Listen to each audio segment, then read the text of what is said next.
Do I start?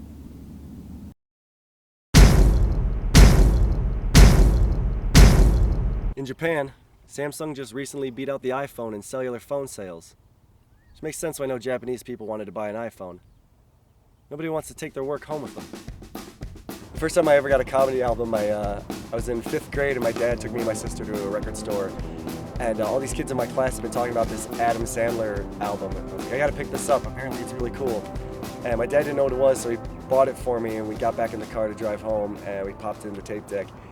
And I think we made it to the track where he says, now pull the shampoo bottle out of my ass.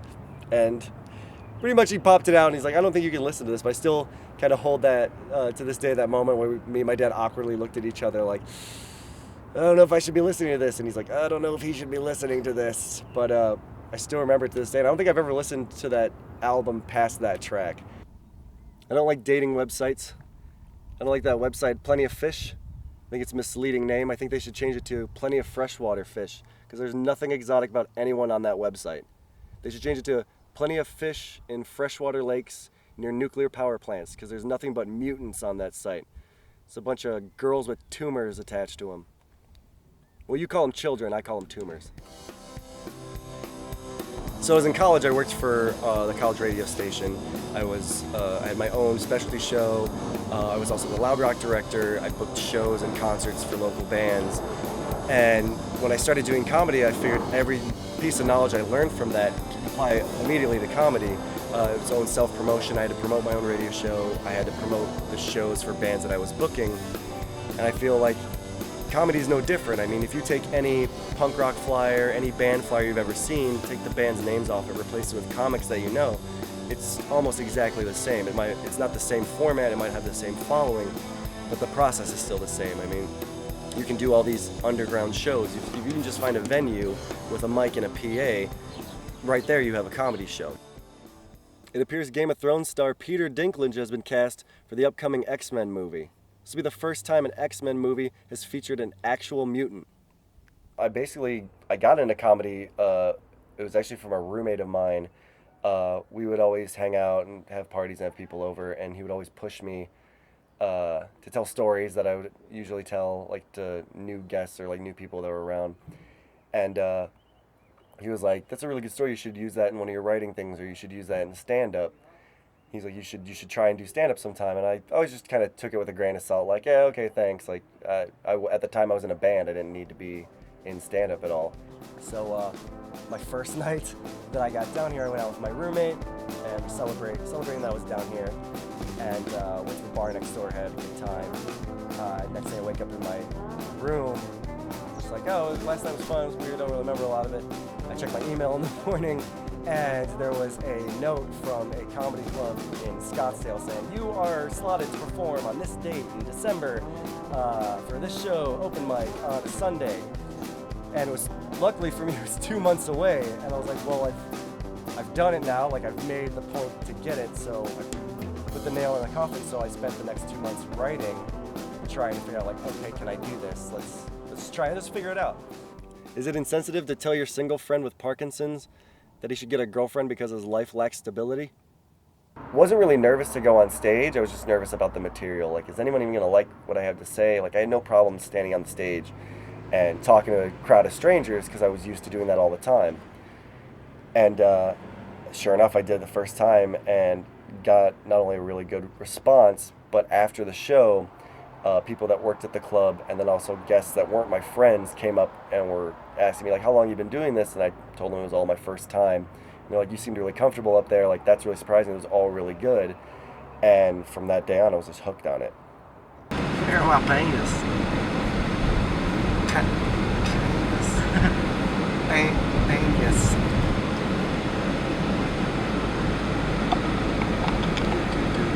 Right after I started doing comedy, I tried to think of the quickest way that I could kind of pick up the pace and surround myself with comedy as much as possible. So I wound up getting a job at a comedy club in Phoenix, which later I found out became one of the highest known comedy clubs in the country. And just having to work there every weekend, I got to learn from some of the biggest touring comedians, from not only their advice word of mouth, but just watching them on stage and watch how they interact with the crowd and watch how they perform.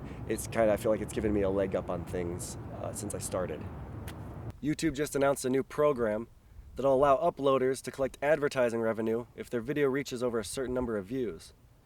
It's excellent news for comedians and independent bands, but cat owners are set to make a small fortune.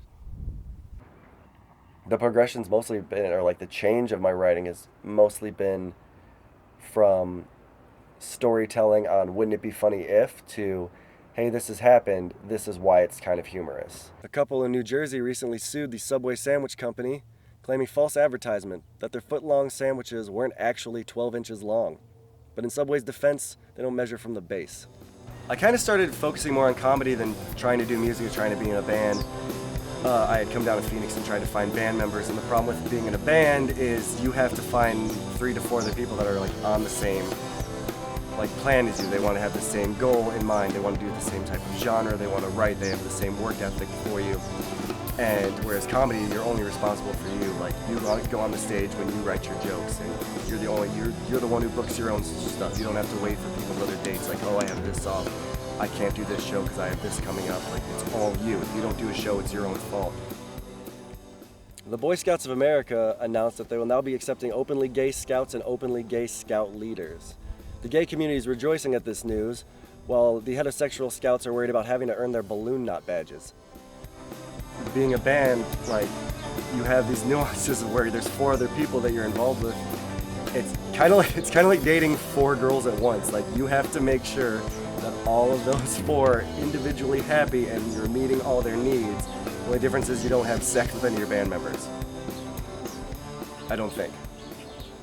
The original creator for the album art for Pink Floyd's Dark Side of the Moon album recently passed away. Storm Thorgerson died at age 69 and when reached for comment. His family said the funeral had a very somber tone, but the laser light show was breathtaking.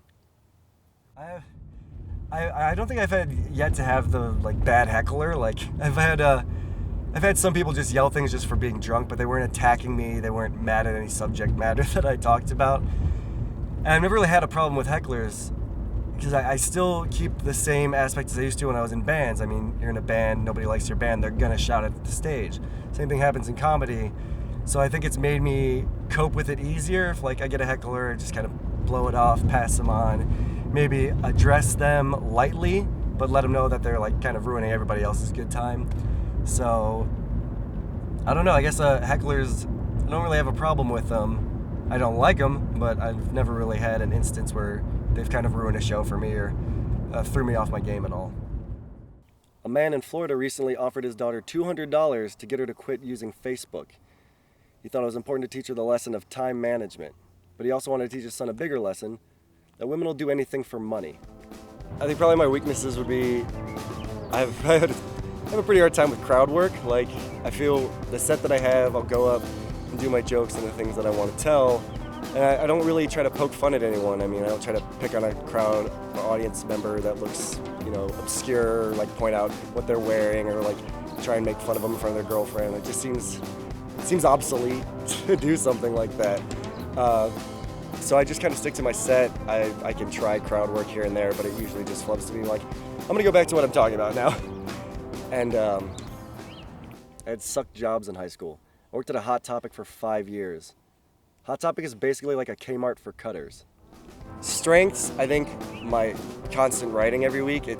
I'm constantly reading the news feeds, blogs, so I'm writing jokes that I've come up with either that day or a couple days before and try and perform those. And sometimes the material can only last a couple weeks if it's pop culture related or internet related. I mean, someone's only going to care about that for about 2 weeks, so the joke pretty much just gets trashed or canned. I live in a pro-gun state. I don't really have an opinion about gun control. I feel the same way about guns as I do about blowjobs. I'd rather have one and not need it than need one and have to pay $200 for one. A lot of people talk about how comedy brings people together, which I agree with, but it does more than just pull people together and put them in a dark room to listen to jokes and take time and a distraction away from their troubles. I think comedy brings people together the same way a band would. If you were sitting at a bar, sitting anywhere, talking to a stranger, and they happen to bring up your comic that you enjoy, you can actually have a conversation and relate with that person because you both agree with the same subject matter, the same type of material that they write about, and the same thing goes for music as well. I usually like to end my set with a poem. This is a poem written by my favorite X-Men, Cyclops. Roses are red. Violets are red. Everything's red. Fuck Logan.